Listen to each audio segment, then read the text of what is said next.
O peso invisível das coisas que ficaram. Você tem alguma coisa guardada que deveria ter jogado fora há muito tempo? Uma carta. Um presente. Uma camiseta no fundo do armário que você nunca mais usa, mas também nunca consegue descartar.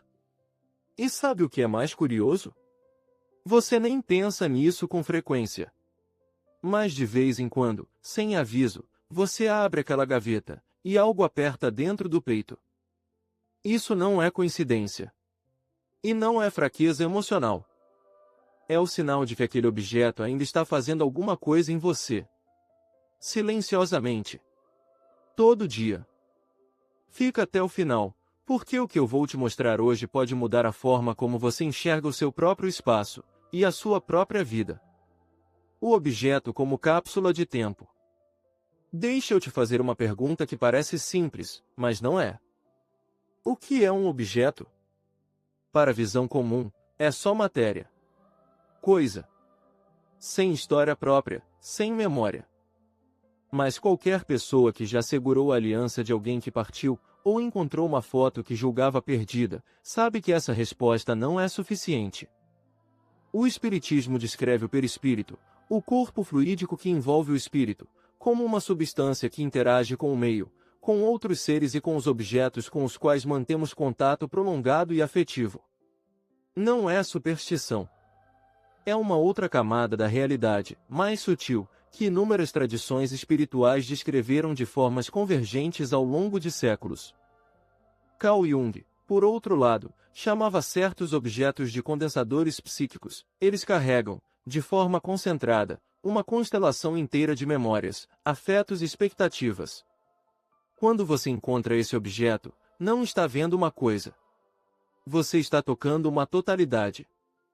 O que acontece quando você passa meses, ou anos, em um relacionamento íntimo? Existe uma troca profunda. Não apenas de palavras e experiências. Uma troca de presença. E os objetos que vivem nesse campo absorvem a carga emocional daquele período. Se esse ciclo já se encerrou, mas o objeto ficou, ele ficou com tudo o que carregava. O subconsciente não conhece o calendário. Aqui está uma das descobertas mais perturbadoras da neurociência moderna. O cérebro não distingue, em certos aspectos, entre o passado e o presente.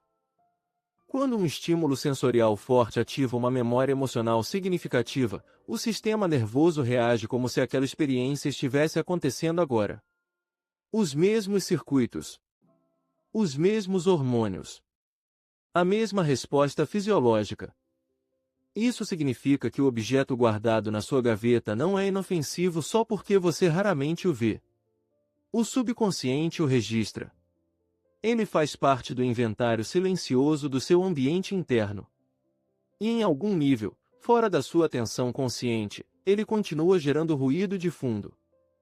Pensa assim, imagine tentar se concentrar numa conversa importante enquanto ao fundo toca uma música que te traz memórias perturbadoras. Você talvez não perceba conscientemente. Mas parte da sua atenção está lá. É exatamente assim que objetos de ciclos passados operam dentro de você. Não com barulho. Com ruído. E ruído consome energia. Divide a atenção. Cria, muitas vezes, uma resistência sutil ao novo, porque o novo precisaria ocupar um espaço que ainda está, em algum nível, habitado. Se você chegou até aqui e reconheceu isso em si mesmo, compartilhe esse vídeo com alguém que também precisa ouvir. Às vezes a mensagem certa chega na hora certa. Memória ou prisão? Antes de continuar, preciso ser honesto com você, porque esse tema merece honestidade. Nem todo objeto de um relacionamento passado é um problema. Existe uma diferença fundamental que você pode aprender a identificar em si mesmo. Quando você encontra o objeto e sente uma paz tranquila, uma gratidão suave pelo que aquilo representou, sem que sua respiração acelere, sem que velhos padrões se acendam, esse objeto provavelmente já foi integrado. Ele é memória. E a memória honrada é parte da sua história. Não é uma cadeia. Mas quando você encontra o objeto e algo em você se fecha, ou acelera, ou surge aquela vontade de desviar o olhar e fechar a gaveta depressa, isso é um sinal. É o seu subconsciente dizendo que esse nó ainda não foi desfeito. O problema não é o objeto em si. O problema é o que ele revela sobre o trabalho interno que ainda não foi feito. E o Espiritismo traz uma perspectiva poderosa que nada é por acaso e tudo tem propósito de crescimento.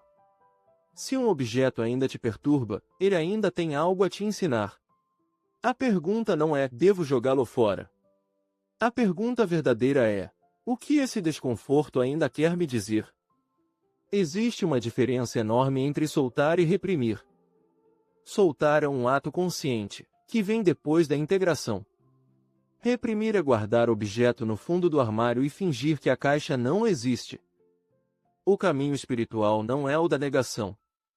É o da consciência. Como soltar com consciência? Quando você chega à conclusão, com honestidade e sem pressa, de que um objeto pertence ao passado e não mais ao presente, surge a pergunta prática: como soltar sem que pareça apenas um gesto vazio? A primeira forma é o que eu chamo de gratidão e encerramento. Você toma o objeto nas mãos conscientemente, não por impulso, e se permite reconhecer o que aquela fase representou. O que ela te ensinou. O que você carregou dela para a vida. E então, com essa mesma consciência, você o libera. Não com raiva. Não com culpa. Com gratidão pelo que foi, e com clareza sobre o que já não é mais. Isso não é ritual no sentido folclórico. É psicologia aplicada. É dar ao subconsciente um sinal claro, por meio de um gesto concreto e intencional, de que um capítulo foi encerrado. A segunda forma é a redistribuição com propósito. Um objeto que carrega carga emocional densa para você pode ser simplesmente um objeto bonito e neutro para outra pessoa. Doá-lo, especialmente para quem vai de fato usá-lo, transforma o que estava estagnado em movimento. O que estava pesado em leveza. O que todas as formas têm em comum é uma palavra só: intenção.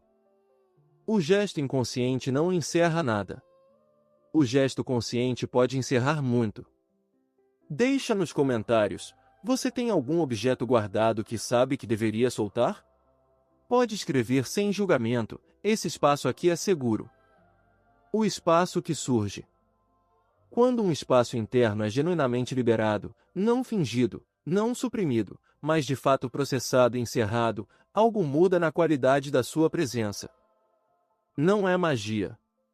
É consequência natural.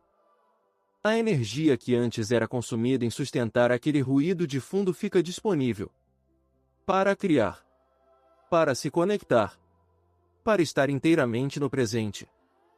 O Espiritismo fala sobre a renovação do campo fluídico como algo que ocorre quando nos libertamos de vínculos que já cumpriram seu propósito. Não é punição estar preso a um ciclo que não se encerrou. É simplesmente o estado natural de algo que ainda está aberto. E o encerramento está sempre disponível, não depende do outro, não depende de circunstâncias externas. Depende da sua consciência. Você não precisa apagar o passado. Não precisa fingir que determinadas histórias não aconteceram, ou que não deixaram marcas. As marcas são parte de quem você se tornou. E quem você se tornou é valioso. O que você pode, e talvez precise, fazer é deixar de alimentar, com sua atenção e sua energia, histórias que já chegaram ao fim. Não para esquecê-las. Para finalmente integrá-las. Há uma diferença entre carregar uma história e ser carregado por ela. Se você chegou até aqui, algo nesse tema tocou você. E talvez valha a pena, antes de fechar o vídeo, fazer uma pausa silenciosa. Pergunte a si mesmo: existe algum objeto no seu espaço, numa gaveta, num baú, num canto do armário, que ainda carrega uma carga que você sente, mas raramente examina? Não precisa tomar nenhuma decisão agora. Só observe. Com curiosidade, não com julgamento. Às vezes, tornar consciente o que estava inconsciente já é o início da liberação. Se esse vídeo fez sentido para você, curte aqui embaixo. Esse gesto simples ajuda esse conteúdo a chegar em mais pessoas que precisam ouvir isso. Se você conhece alguém que está preso num ciclo que não consegue encerrar, compartilha esse vídeo com essa pessoa. Pode ser exatamente o que ela precisa hoje. E me conta nos comentários, qual foi o pensamento que veio primeiro enquanto você assistia? Quero muito ler o que surgiu em você. O canal Elemento Alma existe para isso, para trazer espiritualidade com profundidade, com honestidade e com respeito pela complexidade do ser humano. Se você ainda não é inscrito, esse é o convite. Até o próximo vídeo.